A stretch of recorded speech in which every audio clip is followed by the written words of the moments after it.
Hey guys, this is Mr. Dutch, social dynamics specialist, professional and licensed coach and therapist since 2009 and an active practitioner of life and love. And yes, I speak with a sexy Dutch accent. Okay, so let's be honest. At the time when a breakup is upon us, we are overwhelmed by emotions and we jump around like a cat on hot coals, and we act needy, and we do stupid things to try and save the relationship. Now, this is completely natural, by the way. I mean, it's our brain trying to motivate us to take action and, how can I say this, to undo the abandonment. So we experience a high level of stress. So then, driven by emotion and by frustration, by stress, we do things that at that time seems nothing but completely logical, and by doing these things we think we're about to save the relationship. But we're not.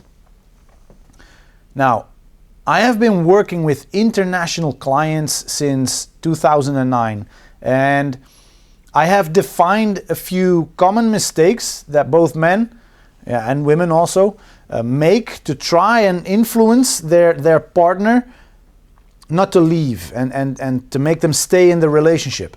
Now, you will most likely recognize one or even a few of these, and well, hopefully after watching this video you will never make these mistakes again. Well, you know, if your next girlfriend is about to break up with you, hopefully. So here goes. The first mistake that a lot of people make is believing that love conquers all. Basically saying things like, yeah, but you can't leave me, I love you. Or if you leave me, my life is over, you know. I mean, we have this notion that when we get down on one knee and express our love to our partner, that they won't go away. And we learn that through these shitty Hollywood movies. Now, why is this a mistake? Well, because love alone is not enough to keep two people together.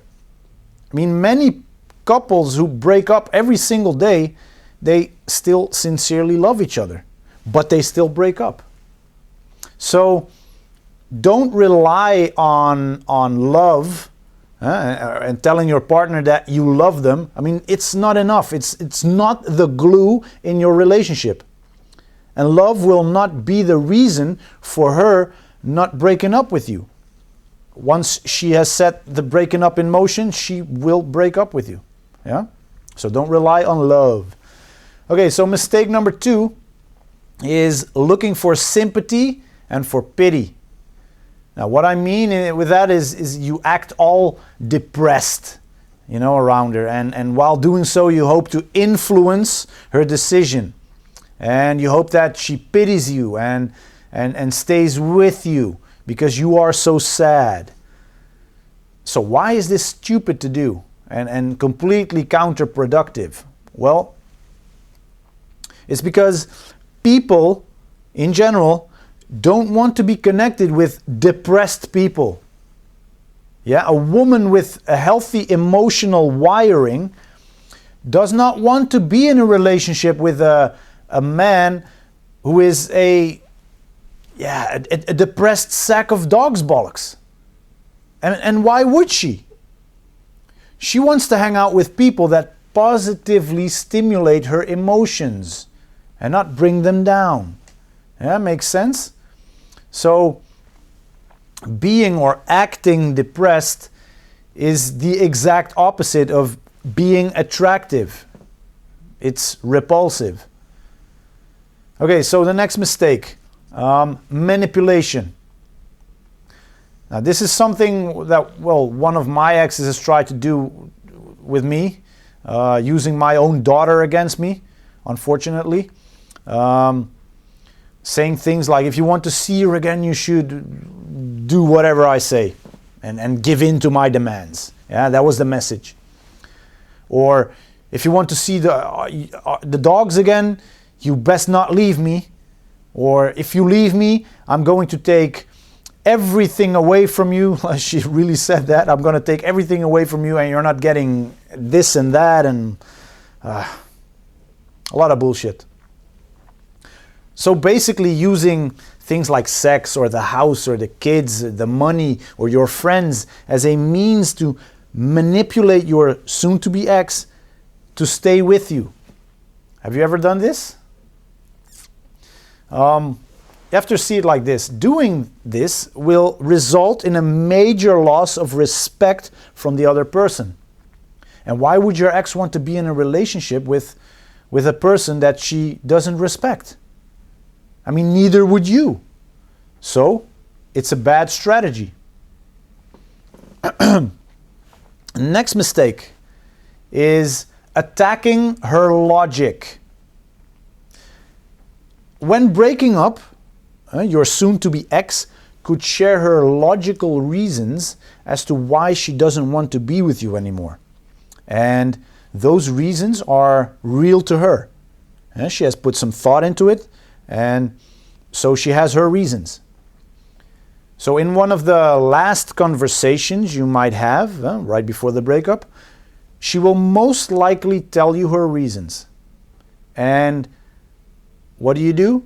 You try to attack her logic with your own logic as to why you think that her logic isn't correct, or her logic for wanting to break up with you is completely stupid. Now, why is this a bad strategy? Well, have you ever had a conversation with someone who attacked your logic, which you used to justify your reasons to vote for a certain political party, for an example? Don't you find it annoying as hell when people tell you that you are stupid for voting for a certain political party just because they don't agree? Don't you throw up a huge shield in front of you to defend yourself from that person's opinion? Don't you close yourself off completely for what that person has to say? Well, so will she when you attack her logic with your own. It has exactly the same outcome. Attacking her logic will only result in her shutting herself off completely to whatever it is that you have to say. And even if it's completely logical to you, your logic will hit nothing but a brick wall. So it's a bad strategy. Now, mistake number 5, and this is a funny one, saying things like, "But honey, I have changed." Ever used this one? "Yeah, but I have changed." You know what most guys will say when they are about to get dumped or have been dumped, and after hearing her reasons for breaking up, I mean, it's like they say things like, "Yeah, but I can change," or "But honey, I have changed." I mean, come on, you haven't changed. You know it, and so does she.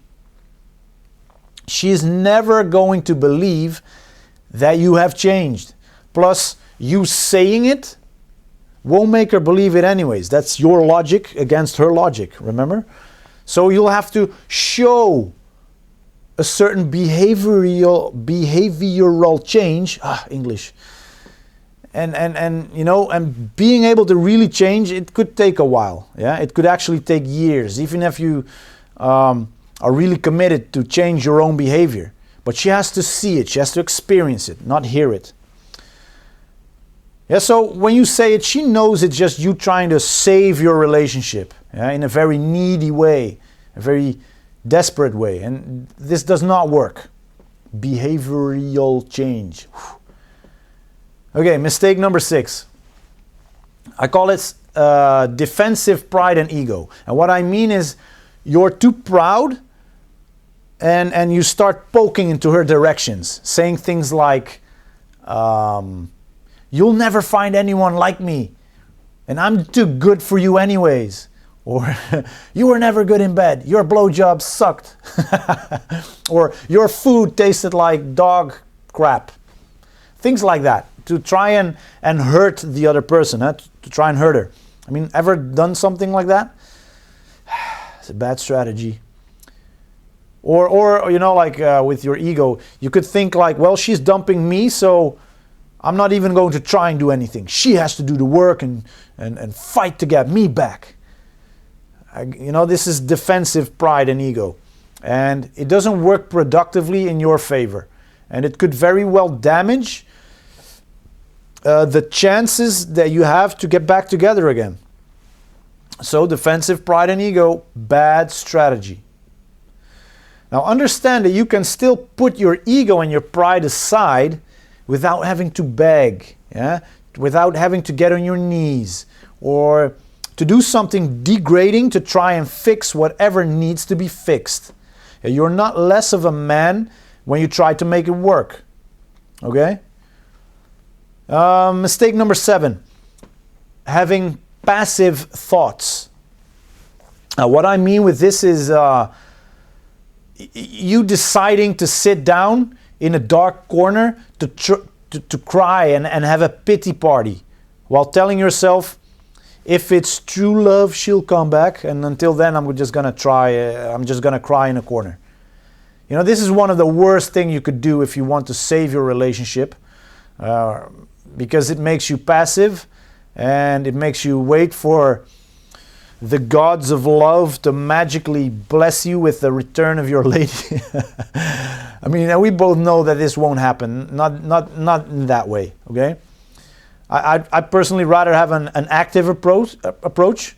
I'd rather take responsibility and take action, like using the pain that I feel, to the frustration, the wake-up call, to get off of my ass and start working and on growing myself and taking my life to a whole new level, a more attractive level, than to lay down in a corner and cry.